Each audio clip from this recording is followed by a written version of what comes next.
The SEC has just charged 8 social media influencers for a $100 million stock scheme, pump and dump, whatever you want to call it. And guys, we got a lot to cover in today's video, but first we're going to be talking about the big macro picture. The Federal Reserve today raised interest rates by 50 basis points or 0.5%. And off the bat, Bitcoin dumped as predicted. Let's check out gold. Gold dumped and rebounded a little bit.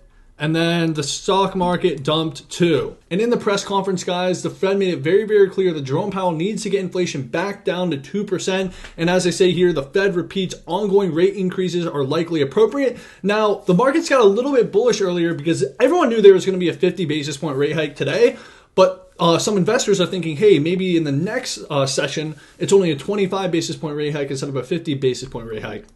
And yeah, guys, some other, kind of bearish news. The Fed median forecast now shows rates at 5.1% in 2023 and 4.1% in 2024. Now, the Fed has said before that they're going to try and start lowering rates in 2024, but they're really just trying to get inflation down to that 2% level. And Fed's Powell also said this, which is a little dovish. Our policy is getting close to sufficiently restrictive. Now, some people are saying, hey, this could be the first. I saw a couple of videos, some YouTubers talking about how this announcement would be the first, kind of first phase of the pivot. And some people are thinking, Powell's bluffing because, guys, if the Fed just continued to just raise rates, it would be a really, really brutal recession. And it's already getting bad right now. In other countries, it's horrible. But in the U.S., things are kind of looking like they're going to take a downturn at some point. But as Jerome Powell says, he says the U.S. is not in a recession. Now, technically, the U.S. was in a recession if you did it by the GDP terms and that whole thing. But there is still, good consumer spending right now in the economy. So, you can debate that whole thing. But at the end of the day, it's like the Fed's going to keep raising rates until they hit that 2%. It's going to be interesting. Maybe they bluff at the end of the day. This is just a group of people so they can come together and say, hey, we're going to change our plans and just completely pivot. But, yeah, that's what's happening. And to our next story, Kevin O'Leary testifies at Senate hearing and says Binance intentionally put FTX out of business. Now, we know Kevin O'Leary is the FTX shill, big FTX guy. He was defending Sam even after the whole, blow up thing. And this is just a common Kevin L. I mean, this guy's reputation is kind of fucked at this point. Anyone in the space in crypto ain't rocking with this dude. I mean, you're just deliberately defending a scammer. I don't understand it. He was paid $15 million by, Sam. And of course, there's $15 million for probably customer funds to be like their head spokesman or whatever the fuck. But yeah, it's absolutely ridiculous. Like, come on, dude, it's not too late. Just, you were wrong. You're wrong. It is what it is. Anyways, take a look at this.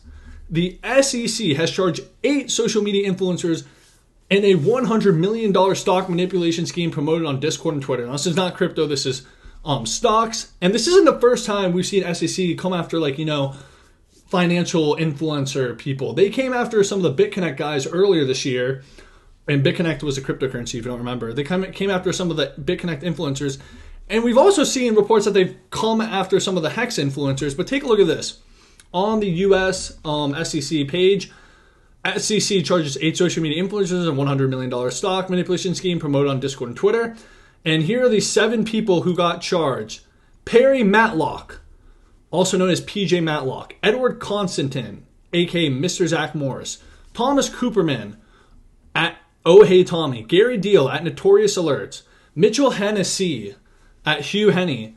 Stefan, I can't pronounce last name, at Laid Back. And John, can't pronounce, at Ultra Calls. Now, I'm going to be honest, I've never heard of any of these guys. I'm pretty sure they're like stock bros and shit. But yeah, they basically what they're doing is a pump and dump. So I'm trying to find out where they say it in here. But basically talk about, so they were buying it and then they're pumping up and then they're dumping it. Just classic pump and dumps. But I think these guys are fucking idiots because the stock market's probably the last place you'd want to play that game. You don't want to play that game at all, obviously, but it's like, why would you do it in the stock market? Are you stupid? And it's really interesting because the SEC really picks and chooses who they go after. I mean, there's a ton of crypto influencers who have done many pump and dumps.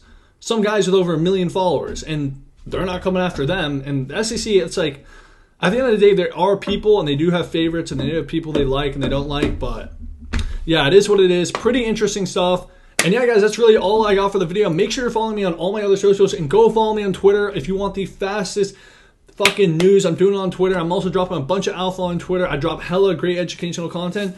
And yeah, thanks for watching.